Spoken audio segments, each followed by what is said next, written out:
Hello and welcome.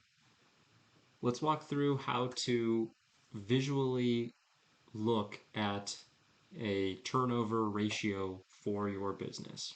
So we're going to look at inventory turnover here. We're going to calculate days inventory and your inventory turnover using cost of goods sold and our inventory balance. These are the only two pieces of information that we need to do this. I've got this data displayed quarterly. You can grab it monthly, yearly, whatever makes the most sense. Um, Instead of just calculating this and having the number, I think it's really helpful to have the visual layout as well as an average line or a trend line to see how things are stacking up. Okay, so to start here, I've got my quarterly cost of goods sold and my quarterly ending inventory balance going out a couple of years here. So first thing I'm going to do is I'm going to convert this cost of goods sold number into an annual amount, right? So to get an inventory turnover number, we need to know what the annual cost of goods sold are on a trailing basis. So I'm just going to take the last 4 quarters. If you're doing this monthly, you're going to go grab the last 12 months, and we'll just extend this formula out all the way to the end. Okay, so each cell here, right, is the previous 4 quarters. So in this one, we have these first 2 quarters dropping off, and we pick up these next 4, so on and so forth, all the way to the end. Okay, so this is getting me a 12-month COGS number, right? That's what we're looking at here. Okay, to turn that into an inventory turnover number, I'll take that 12-month COGS and I'll divide it by my ending inventory. And there's a couple different schools of thought on this. One, well, first I'm going to format this so we can look at it with, there we go, we got the X. So now we know that it's representing a ratio. Okay, so this is using the ending inventory number, right? Okay, so this is, sorry, turnover with ending inventory. Alternatively, I could take that and divide it by the average of this period and the previous period. Well, technically I can't do it right there because I don't have a beginning and an end. So let me take my COGS and divide it by the average of this quarter's ending inventory and last quarter's. Okay, and that has a smoothing effect, right? That just tells me, my inventory is fluctuating. Don't just look at the last point in time because your COGS are happening over a 12-month period. So if you just take the ending inventory, you may get a skewed number. So if you take the beginning inventory and the ending inventory and you smooth those out, then you're kind of compensating for that 12-month period there. So we'll look at both of these and just see what kind of differences pop up in our chart. Okay, so let's say that you've calculated this turnover ratio and you're looking at this and you're just looking at the number. This is kind of hard to get any meaningful information from it. You might be able to take an average and say, okay, well, my average is 2.16, and this is over almost 8 years. You might be looking at it over 12 months or 18 months or 24 months. The longer the better, right? So longer periods of time, you'll get smoother information.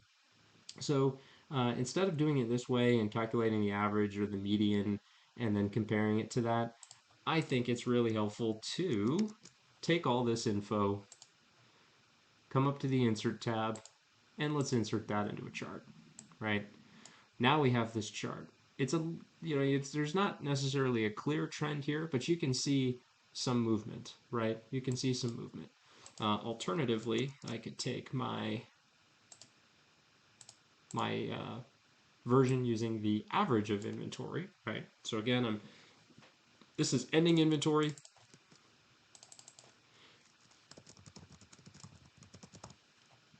And this is an average of average inventory.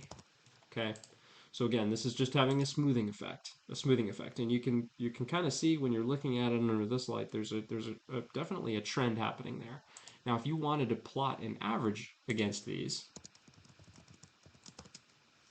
just come under your first whatever time period you want to look at, right? So let's take this whole almost 8-year average amount. We'll do the same for our ending inventory or our average inventory version. Okay, we will just take the same number, and run it across. Okay, so we want to plot this against the same exact number. So now I've got my 7+ year average. Okay, so I'll come back to my chart, right click, and select data. We're just going to add another series here, and you can format it and clean it up. I'm not gonna mess around with any of that, but you can absolutely make these prettier. Okay, so there's my average in this chart as a bar format. I don't think that that's as helpful, so let's come up to our chart design and change chart type. Let's do a combo chart. We want to leave these on the same axis so we get this nice average line running across here, right?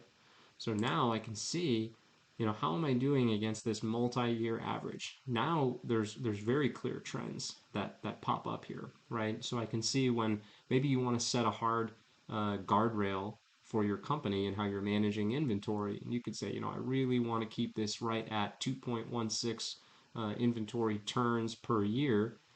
Drop in your next piece of data and see where you're tracking. So this company in this time period right here did an excellent job of keeping inventory.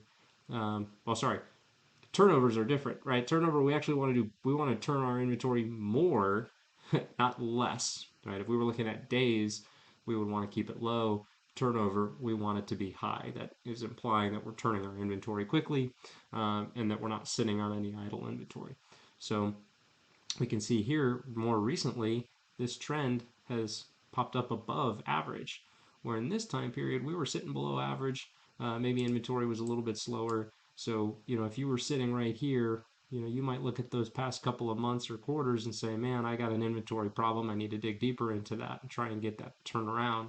So this is how you would use a visual aid to guide your business decision making. So we'll do the same here as one more example. I'm going to add a series. Okay, we'll take the other one. Okay, so now we've got that data in there. Again, we want to change our chart type to a combo. So we've got that as a line, and now we can see how it's performing. So this is even more revealing, right? When we smooth the beginning and ending inventory balances, really this company has been performing well below its average inventory turnover levels. So that is plotting inventory turns in a graph visual format and adding an average line. You could do the same for a median if you wanted to use median, but that's how you would plot that with a median value or an average value to see where you're performing against that target level or that bogey. One last comment, if you wanted to, you could actually take this and say, I want to set my own target, right? Maybe you're shooting for 2.5, right? And we copy that all the way over as well so that every column is included in there. And now I can select another piece of data, and I'll select my new row, add that in there. Okay, so now I've got a green bar, right? I've got a green bar, and this is showing me my target level. So now I'm looking at my actuals, each column. I'm looking at my average, which is the orange bar, and then the green bar is my target. That's where I want to be, right? So now I can track this against where I am currently, where I've been historically, and where I want to go. So you could use that as an industry peer benchmark. You could use it as your own internal target, whatever. And then each month when new data pops in, you drop in another column, and you're off and running, tracking that against history to try and improve decision making.